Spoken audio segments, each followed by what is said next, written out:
This episode is sponsored by The Path, the coach-guided membership designed to help you make alcohol small and irrelevant in your life by removing your true desire to grab that next drink. Our science-based, compassion-led program allows you not only to shift your behavior and your relationship around alcohol, but more importantly, uncover and reprogram your subconscious conditioning and neural connections that have been keeping you stuck for years.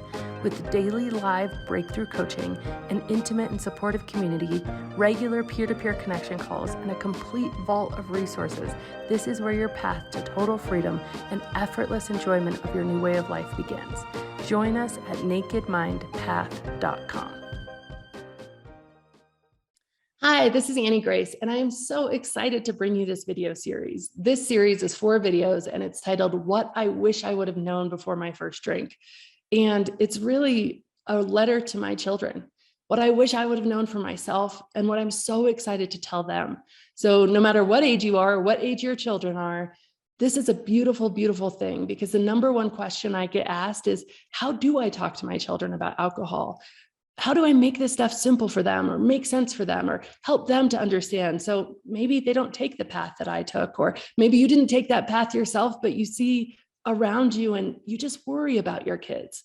I get it, me too. And this is what I wrote to my kids, and I'm so excited to share it with you. And it is truly the 4 things that I know would have changed my trajectory with alcohol. They're the things that I wish I would have known before my first drink.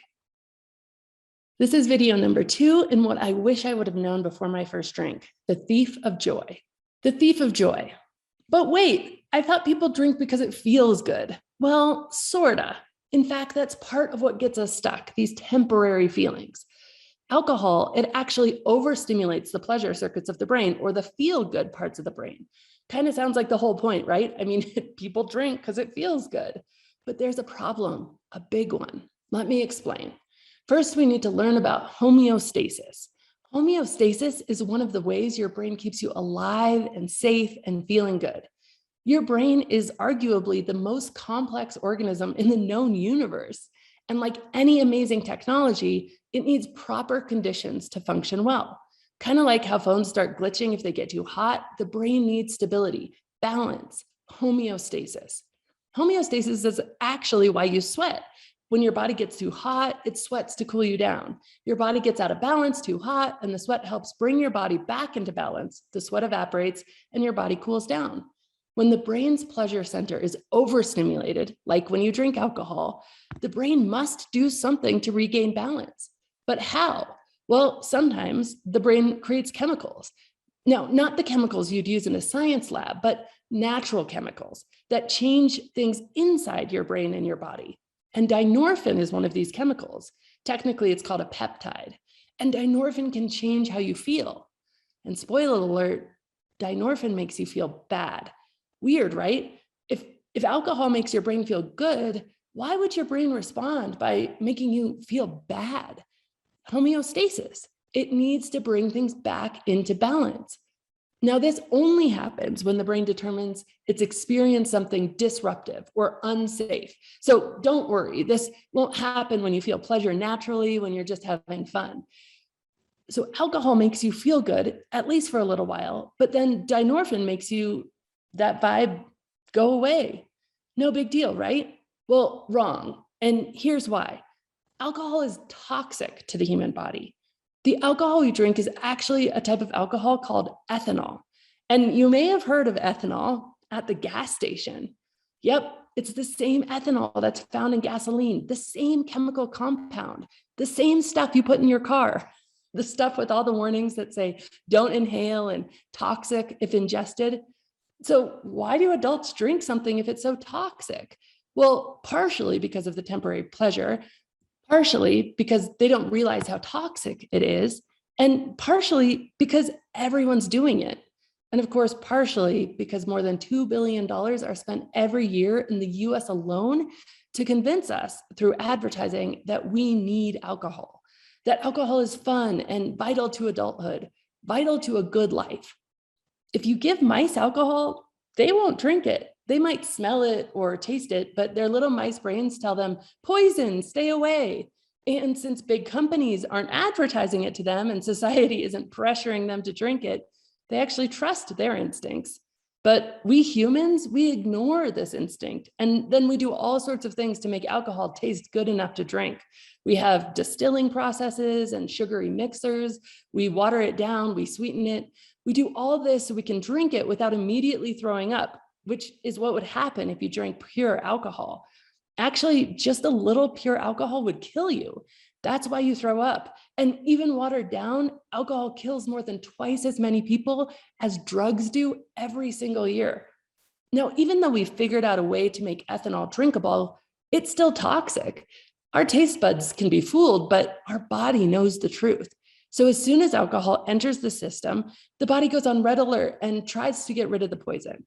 In fact, this job, kicking the alcohol out, is so important that the body will actually stop doing other things, like digesting food or maintaining your blood sugar levels, which is a guaranteed recipe to make you hangry. It does all this in order to focus all its effort on the alcohol. So the body gets rid of the alcohol and finally chills out. But the other chemical, the one that your brain produced to offset the alcohol, dynorphin, it's not toxic.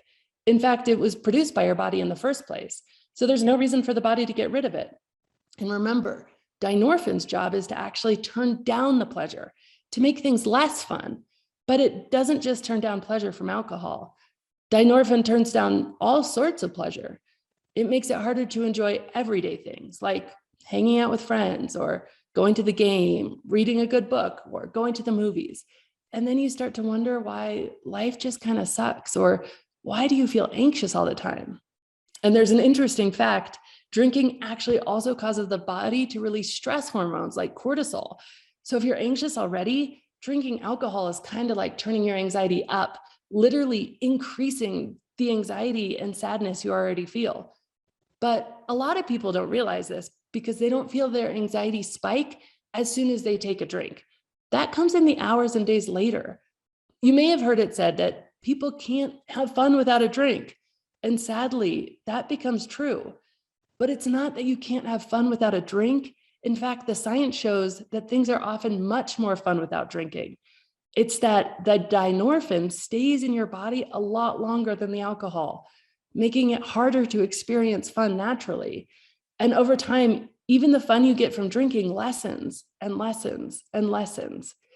And at the same time, the fun you get from all the other things in life, things that were fun and weren't about drinking, that fun also lessens and lessens and lessens. Think of a great time you had hanging out with your friends. No alcohol, hanging out with your friends. It might be an 8 out of 10 on the fun scale. You have a drink, and for a short period of time, more on that later, it becomes a 9 out of 10. That's the artificial stimulation, the pleasure center of your brain. Dynorphin kicks in, turning down your fun. So the next day, you're out with your friends and you're not drinking, and the fun becomes a 7 out of 10. So you drink. The drink only brings you to an 8 out of 10, which, by the way, was where you started. But then the next day, because the dynorphin is still in your body, the fun of hanging out with your friends is now naturally a 6 out of 10. So again, you feel compelled to drink. And now that drink only brings you up to a 7 out of 10. Do you see where this is going? Eventually, hanging out with your friends without a drink isn't even fun anymore. And eventually, hanging out with your friends, even when drinking, is no longer that much fun. Now, obviously, this takes some time, but the pattern is the same.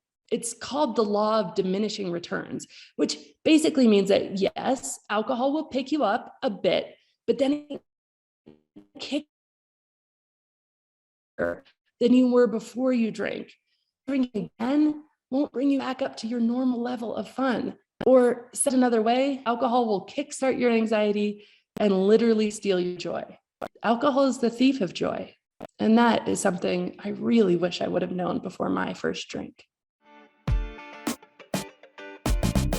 Hi, it's Annie Grace. I wanted to interrupt this podcast, I guess the end of this podcast, to say that if you're totally serious about actually and truly and forevermore transforming a relationship with alcohol, really leaving it behind in the rearview mirror for once and forever, and changing your psychology about it, we have a program called The Path that I've created specifically for you. Now, it's not for you if you're still dabbling or trying to figure out where you want to be, or maybe even if you still want to moderate. All those things are fine. That's great.